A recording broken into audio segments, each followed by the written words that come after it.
Salam, Bapak, Ibu, dan saudara-saudara yang diberkati oleh Tuhan Yesus Kristus. Kita bertemu kembali dalam seri pelajaran firman Tuhan.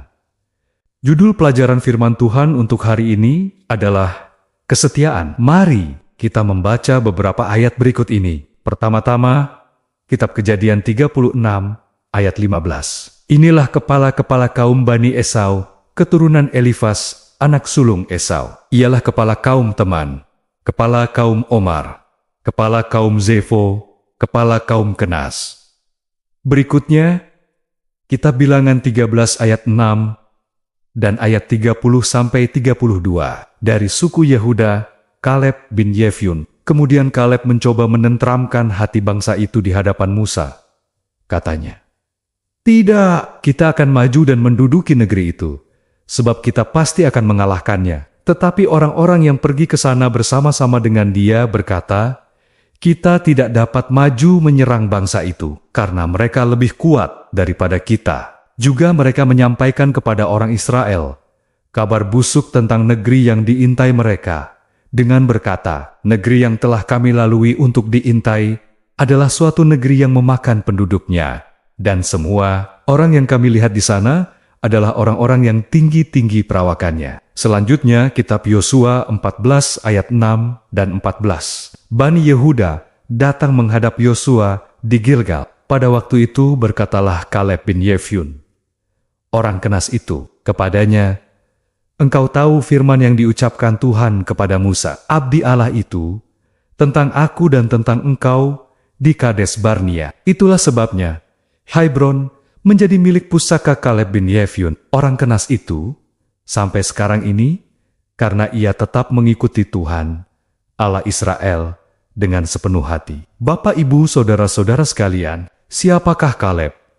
Apakah kedudukannya di antara bangsa Israel? Perlu diketahui bahwa nama Kaleb berasal dari kata Ibrani, yaitu keleb, yang artinya adalah anjing, yang muncul dalam Perjanjian Lama selalu dalam konteks negatif. Namun, keleb digunakan dalam surat-surat di luar Alkitab dan nyanyian pujian untuk mengekspresikan keberanian, kegigihan, dan kesetiaan seorang hamba kepada tuannya. Dalam hal ini, Bapak Ibu sekalian, Kaleb setia sesuai namanya, menunjukkan kesetiaan yang tak tergoyahkan kepada Tuhannya. Saudara-saudara yang dikasihi Tuhan, apa yang dikatakan tentang Kaleb yang bersedia mengutarakan pendapatnya, meskipun mayoritas mata-mata memiliki pendapat yang sama sekali berbeda, dan orang-orang Israel mengancamnya dengan kematian? Mari kita sama-sama membaca beberapa kitab berikut ini. Pertama-tama, Kitab Bilangan 14, ayat 6 sampai dengan 10. Yosua bin Nun dan Kaleb bin Yefun, yang termasuk orang-orang yang telah mengintai negeri itu, mengoyakkan pakaiannya dan berkata kepada segenap umat Israel, "Negeri yang kami lalui untuk diintai itu adalah negeri yang amat baik. Jika Tuhan berkenan kepada kita, maka Ia akan membawa kita masuk ke negeri itu dan akan memberikannya kepada kita, suatu negeri yang berlimpah-limpah susu dan madunya. Hanya janganlah memberontak kepada Tuhan, dan janganlah takut kepada bangsa negeri itu, sebab merekalah akan menjadi makanan kita. Yang melindungi mereka sudah undur daripada mereka, sedang Tuhan menyertai kita. Janganlah takut kepada mereka." Lalu segenap umat itu mengancam hendak melontari kedua orang itu dengan batu. Tetapi tampaklah kemuliaan Tuhan di atas kemah pertemuan di depan semua orang Israel.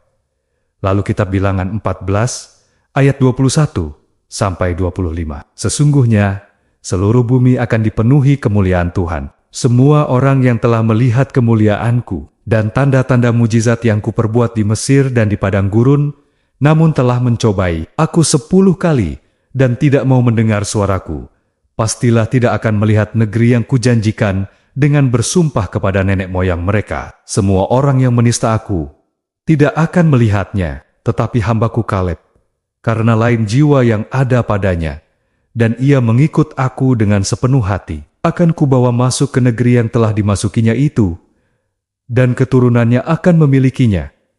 Orang Amalek dan orang Kanaan diam di lembah. Sebab itu, berpalinglah besok dan berangkatlah ke padang gurun, ke arah laut Teberau." Lalu berikutnya Kitab Bilangan 26 ayat 65. Sebab Tuhan telah berfirman tentang mereka, pastilah mereka mati di padang gurun.